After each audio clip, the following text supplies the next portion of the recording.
Venganallur service സഹകരണ bank നവകേരളീയം കുടിശ്ശിക നിവാരണം ഒറ്റത്തവണ തീർപ്പാക്കൽ പദ്ധതി 2025 ജനുവരി 2 മുതൽ ഫെബ്രുവരി 28 വരെ സംഘടിപ്പിക്കും. ഭാഗികമായോ പൂർണ്ണമായോ കുടിശ്ശികയായ വായ്പകൾ ഒറ്റത്തവണ തീർപ്പാക്കലിലൂടെ അവസാനിപ്പിക്കാം. ഈ സുവർണാവസരം ഏവരും പ്രയോജനപ്പെടുത്തുക.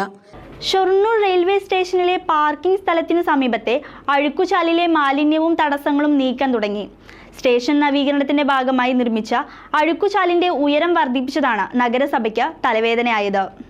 ഷൊർണൂർ റെയിൽവേ സ്റ്റേഷനിലെ പാർക്കിംഗ് സ്ഥലത്തിന് സമീപത്തെ അഴുക്കുചാലിലെ മാലിന്യവും തടസ്സങ്ങളും നീക്കാൻ തുടങ്ങി. സ്റ്റേഷൻ നവീകരണത്തിന്റെ ഭാഗമായിട്ട് നിർമ്മിച്ച അഴുക്കുചാലിന്റെ ഉയരം വർദ്ധിച്ചതാണ് നഗരസഭയ്ക്ക് തലവേദനയായത്. വാഹനം നിർത്തിയിടാൻ സ്ഥലമൊരുക്കുന്നതിന്റെ ഭാഗമായി അഴുക്കുചാൽ ക്രമീകരിച്ചപ്പോൾ ഒഴുക്ക് തടസ്സപ്പെട്ടു എന്ന പരാതി ഉയർന്നിരുന്നു.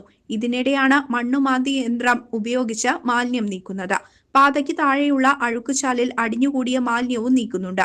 അഴുക്കുചാലിലെ ഒഴുക്ക് തടസ്സപ്പെടുന്നതിനാൽ മഴക്കാലത്ത് സമീപത്തെ വീടുകളിൽ വെള്ളം കയറുന്നതായി സമീപവാസികൾ പരാതിപ്പെടുന്നുണ്ട്. ഇതിനെതിരെ സമരസമിതി രൂപീകരിച്ച് DRMന് പരാതി നൽകിയിരുന്നു. ടൗണിൽ നിന്ന് ഉൾപ്പെടെയുള്ള മലിനജലം ഒഴുകിയെത്തുന്ന അഴുക്കുചാലാണിപ്പോൾ തടസ്സമുണ്ടായി മാലിന്യവും വെള്ളവും കെട്ടിനിൽക്കുന്നത്. കഴിഞ്ഞ ദിവസം ദക്ഷിണ railway general manager RN Singh railway സ്റ്റേഷനിലെത്തിയപ്പോൾ നഗരസഭാ അധ്യക്ഷനും ഇക്കാര്യം പരിഹരിക്കണമെന്ന് ആവശ്യപ്പെട്ടിരുന്നു.